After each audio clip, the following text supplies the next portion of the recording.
بسم اللہ الرحمن الرحیم۔ السلام علیکم۔ ربیع بن سلمان کہتے ہیں کہ میں حج کے لیے جا رہا تھا۔ میرے ساتھ میرے بھائی اور ایک جماعت تھی۔ جب ہم کوفہ میں پہنچے تو وہاں ضرورت سفر خریدنے کے لیے بازاروں میں گھوم رہا تھا کہ ایک ویران جگہ میں ایک خچر مرا ہوا تھا اور ایک عورت جس کے کپڑے بہت پرانے بوسیدہ تھے چاقو لیے ہوئے اس کے گوشت کے ٹکڑے کاٹ کاٹ کر ایک زنبیل میں رکھ رہی تھی۔ مجھے یہ خیال ہوا کہ یہ مردار گوشت لے جا رہی ہے، اس پر سکوت ہرگز نہیں کرنا چاہیے۔ یہ کوئی مکار عورت ہے، یہی پکا کر لوگوں کو کھلاوے گی۔ میں چپکے سے اس کے پیچھے ہو لیا، اس طرح کہ وہ مجھے نہ دیکھے۔ وہ عورت ایک بڑے مکان میں پہنچی، اس کا دروازہ بھی اونچا تھا۔ اس نے جا کر دروازہ کھٹکھٹایا۔ اندر سے آواز آئی، کون ہے؟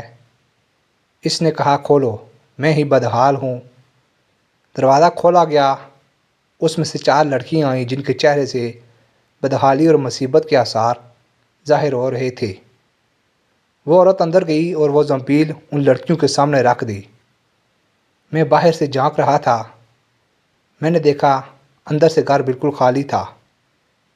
اس عورت نے روتے ہوئے لڑکیوں کو آواز دی کہ لو، اس کو پکا لو اور اللہ کا شکر ادا کرو۔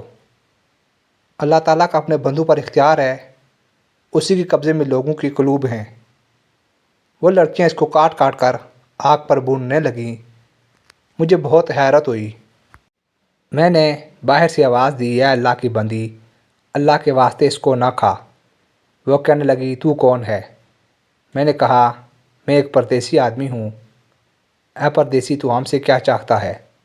ہم خود مقدر کے قیدی ہیں۔ 3 سال سے ہمارا نہ کوئی معین نہ مددگار، تو ہم سے کیا چاہتا ہے؟ میں نے کہا، مجوسیوں کے ایک فرقے کے سوا مردار کا کھانا کسی مذہب میں جائز نہیں۔ وہ کہنے لگی، ہم خاندان نبوت کے شریف سید ہیں۔ ان لڑکیوں کا باپ بڑا شریف تھا، وہ اپنے ہی جیسوں سے ان کا نکاح کرنا چاہتا تھا۔ اس کی نوبت نہ آئی، اس کا انتقال ہو گیا۔ جو تڑکا اس نے چھوڑا تھا وہ ختم ہو گیا۔ ہمیں معلوم ہے کہ مردار کھانا جائز نہیں، لیکن اضطرار میں جائز ہو جاتا ہے۔ ہمارا 4 دن کا فاقہ ہے۔ ربیع کہتے ہیں کہ اس کے حالات سن کر مجھے رونا آ گیا اور میں روتا ہوا دل بے چین وہاں سے واپس ہوا، اور میں نے اپنے بھائی سے آ کر کہا کہ میرا ارادہ تو حج کو نہیں رہا۔ اس نے مجھے بہت سمجھایا، حج کے فضائل بتائے کہ حاجی ایسی حالت میں لوٹتا ہے کہ اس پر کوئی گناہ نہیں رہتا۔ میں نے کہا، لمبی چوڑی باتیں نہ کرو۔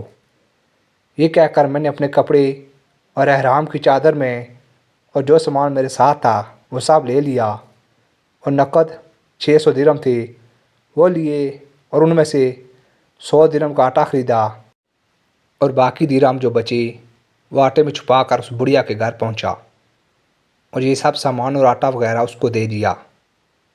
اس عورت نے اللہ کا شکر ادا کیا اور کہنے لگی، اے ابن سلمان، جا اللہ جل شانہ تیرے اگلے پچھلے گناہ معاف کرے اور تجھے حج کا ثواب عطا کر دے، اور اپنی جنت میں تجھے جگہ عطا فرمائے، اور ایسا بدلہ عطا فرمائے جو تجھے بھی ظاہر ہو جائے۔ سب سے بڑی لڑکی نے کہا، اللہ جل شانہ تیرا اجر دگنا کرے اور تیرے گناہ معاف کر دے۔ دوسری نے کہا، اللہ تعالیٰ تجھے اس سے بہت زیادہ عطا فرمائے جتنا تو نے ہمیں دیا۔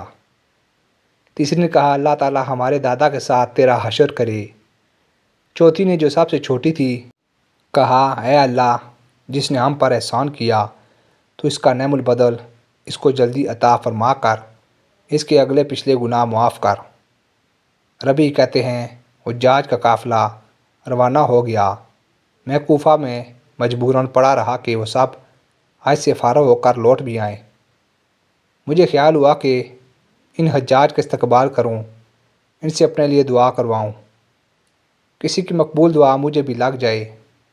جب حجاج کا ایک قافلہ میری آنکھوں کے سامنے آ گیا تو مجھے اپنے حج سے محرومی پر بہت افسوس ہوا، اور رنج کی وجہ سے میرے آنسو نکل آئے۔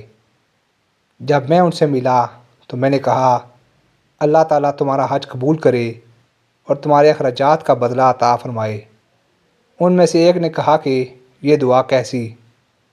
میں نے کہا ایسے شخص کی دعا جو دروازے تک کی حاضری سے محروم ہو۔ وہ کہنے لگے بڑے تعجب کی بات ہے، اب تو وہاں جانے سے انکار کرتا ہے؟ تو ہمارے ساتھ عرفات کے میدان میں نہیں تھا؟ تو نے ہمارے ساتھ رمح جمرات نہیں کی؟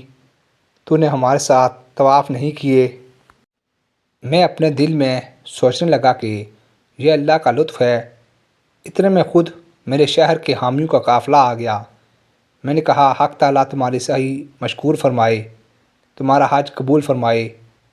وہ بھی یہی کہنے لگے کہ تو ہمارے ساتھ عرفات پر نہیں تھا، رمح جمرات نہیں کی، اب انکار کرتا ہے۔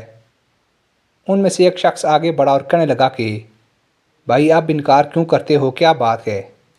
آخر تم ہمارے ساتھ مکہ میں نہیں تھے یا مدینہ میں نہیں تھے جب ہم قبر اطہر کی زیارت کر کے باب جبرائیل سے باہر کو آ رہے تھے؟ اس وقت ازدحام کی کثرت کی وجہ سے تم نے یہ تھیلی میرے پاس امانت رکھوائی تھی جس کی مہر پر لکھا ہوا تھا جو ہم سے معاملہ کرتا ہے نفع کماتا ہے، یہ تمہاری تھیلی واپس ہے۔ ربی کہتے ہیں کہ واللہ میں نے اس تھیلی کو کبھی اس سے پہلے دیکھا بھی نہ تھا۔ اس کو لے کر گھر واپس آیا، عشاء کی نماز پڑھی، اپنا وظیفہ پورا کر دیا۔ اسی سوچ میں جاگتا رہا آخر یہ قصہ کیا ہے۔ اسی میں میری آنکھ لگ گئی تو میں نے خاتم النبیین حضور صلی اللہ علیہ وآلہ وسلم کی خواب میں زیارت کی۔ میں نے حضور صلی اللہ علیہ وآلہ وسلم کی خدمت میں سلام عرض کیا اور ہاتھ مبارک چومے۔ حضور صلی اللہ علیہ وآلہ وسلم نے تبسم فرماتے ہوئے سلام کا جواب دیا اور ارشاد فرمایا، اے ربی، آخر ہم کتنے گواہ اس پر قائم کریں کہ تو نے حج کیا، تو مانتا ہی نہیں ہے۔ سن، بات یہ ہے کہ جب تو نے اس عورت پر جو میری اولاد تھی صدقہ کیا اور اپنا زاد راہ قربان کر کے اپنا حج ملتوی کر دیا تو میں نے اللہ تعالیٰ سے دعا کی کہ وہ اس کا نعم البدل تجھے عطا فرمائے۔ تو حق تعالیٰ نے ایک فرشتہ تیری صورت بنا کر اس کو حکم فرما دیا کہ وہ قیامت تک ہر سال تیری طرف سے حج کرے، اور دنیا میں تجھے یہ عوض دیا کہ 600 درہم کے بدلے 600 دینار عطا کیے۔ تو اپنی آنکھ کو ٹھنڈی رکھ۔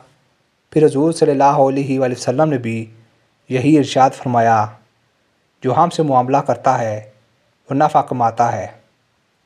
ربی کہتے ہیں جب میں سو کر اٹھا تو اس تھیلی کو کھولا، اس میں 600 اشرفیاں تھیں۔